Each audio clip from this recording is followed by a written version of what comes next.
आप सभी को मातृ दिवस की ढेर सारी शुभकामनाएं।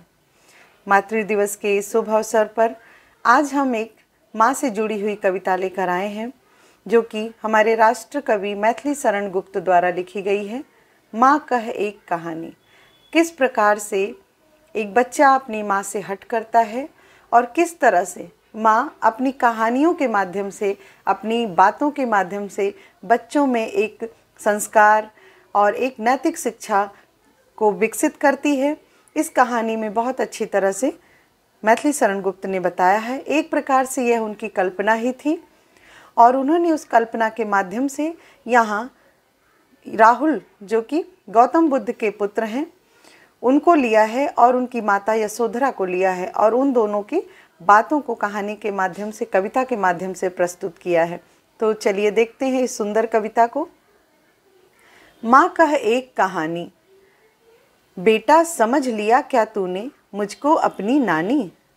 यहाँ पर राहुल अपनी माता यशोधरा से जिद करते हैं कि मुझे एक कहानी सुनाओ। ऐसे में माँ कहती है कि क्या तुमने मुझे अपनी नानी समझ लिया है। कहती है मुझसे यह चेटी, तू मेरी नानी की बेटी।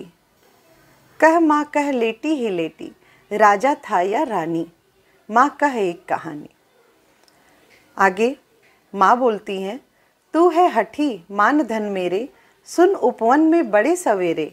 यशोधरा कहती हैं कि पुत्र तुम बहुत हठी हो, तुम बहुत हठ कर रहे हो, तो लो सुनो, मैं तुम्हें तुम्हारे ही पिता की एक कहानी सुनाती हूँ।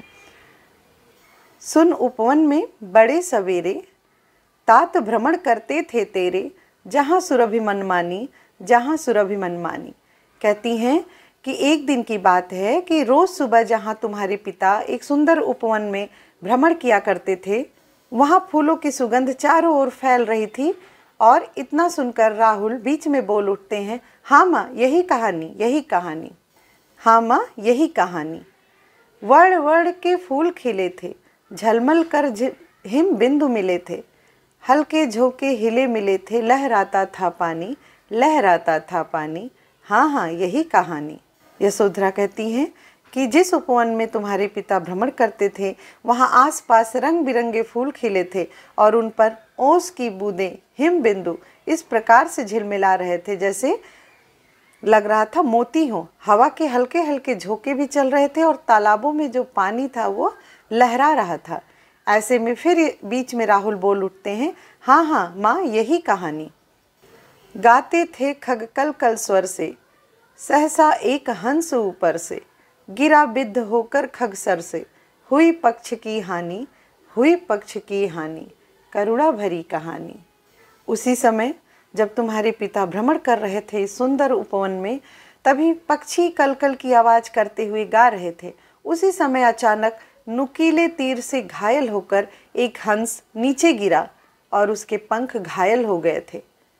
अब ये कहानी एक करुणा से भर उठी है। चौक उन्होंने उसे उठाया, नया जन्म सा उसने पाया, इतने में आखेटक आया, लक्ष्य सिद्धि का मानी, लक्ष्य सिद्धि का मानी, कोमल कठिन कहानी। माता कहती हैं राहुल से कि उसी समय जबकि तुम्हारे पिता ने उस पक्षी को उठा लिया था और उस पक्षी को लगा कि उसने नया जन्म पा लिया है। जब हम किसी चीज़ से आहत होते हैं और हमें सहारा मिलता है तो लगता है जैसे मुझे पूरी दुनिया ही मिल गई है। इस प्रकार से वह पक्षी अपने आप को सुरक्षित महसूस कर ही रहा था कि तभी अचानक से वो शिकारी वहाँ आ पहुँचता है और उसे अपने लक्ष्य पर बहुत घमंड था। अर्थात वह बहुत ही गर्व के साथ आया था कि मैंने ही इस पक्षी को मारा है। अब यहाँ पर यह कहानी जो है कोमल और कठोर भावनाओं के बीच में है। कोमल भावनाएं राहुल के पिता गौतम बुद्ध की और कठोर उस शिकारी की। आगे कहती हैं, मांगा उसने आहत पक्षी, तेरे तात किंतु थे रक्षी, तब उसने जो था खगभक्षी, हट करने की ठानी, हट करने की ठानी, अब बढ़ चली कहानी। ऐसे में तुम्हारे पिता से वह शिकारी उस जो आहत पक्षी है, चोटिल पक्षी है, उसको मांगते हैं, लेकिन तुम्हारे पिता उसकी रक्षा में थे, वो तो उसके रक्षक हो चुके थे, इसलिए उन्होंने मना किया और मना करने के बाद उस खगबख्शी ने, उस शिकारी ने जिद किया, हठ किया कि यह पक्षी मेरा है क्योंकि मैंने इसे मारा है। अब कहानी आगे बढ़ चली है। हुआ विवाद सदय निर्दय में, उभय आग्रही थे स्विषय में। अब ये विवाद जो था वो दयालु और निर्दयी में था। जो निर्दय था और जो दयालु था उसके बीच में चल रहा था और कहा सुनी होने लगी। दोनों अपना अपना अधिकार उस पक्षी पर जताने लगे। गई बात तब न्यायालय में, सुनी सभी ने जानी, सुनी सभी ने जानी, व्यापक हुई कहानी। और जब बात बढ़ने लगी और दोनों ही नहीं मानने को तैयार थे, तब यह बात राज्य के न्यायालय में गई। तब सभी लोगों ने इस कहानी को पूरी तरह से सुना, जाना और यह कहानी और भी ज़्यादा व्यापक हो गई।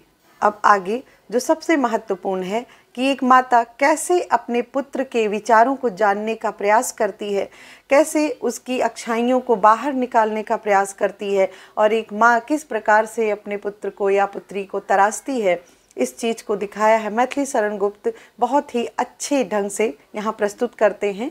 यशोधरा कहती हैं अपने पुत्र से, राहुल तू निर्णय कर इसका, न्याय पक्ष लेता है किसका। बेटे तुम बताओ, तुम्हारे हिसाब से क्या होना चाहिए, वह पक्षी किसे मिलना चाहिए। कह दे निर्भय जय हो जिसका, सुन लूँ तेरी बानी। एक बार तुम्हारी भी बानी सुन लूँ, तुम्हारे भी विचार में सुन लूँ कि आखिर किसका, तुम निर्भय होकर बिना किसी सोच के, बिना किसी दबाव के तुम मुझे बताओ कि तुम्हारे विचार से वो पक्षी किसे मिलनी चाहिए और मैं तुम्हारी उस बानी को सुन लूँ। माँ मेरी क्या बानी, मैं सुन रहा कहानी। राहुल जो छोटे बच्चे वो कहते, माँ मेरी क्या बानी, मैं तो कहानी सुन रहा हूँ, लेकिन इसके बाद भी मैं प्रयास करता हूँ।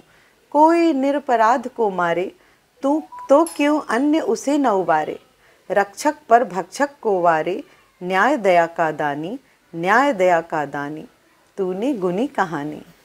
फिर भी राहुल प्रयास करके बोलते हैं कि माँ यदि कोई अकारण ही बिना अपराध के किसी को मारे तो क्या दूसरे को उसकी रक्षा नहीं करनी चाहिए। मारने वाले से रक्षा करने वाला बहुत महान होता है। न्याय हमेशा दया का पक्ष लेता है। इस पर यशोधरा राहुल की माँ खुश होकर कहती हैं कि तुमने कहानी के मर्म को समझ लिया और कहानी सुनाने का मेरा उद्देश्य पूर्ण हुआ, सफल हुआ।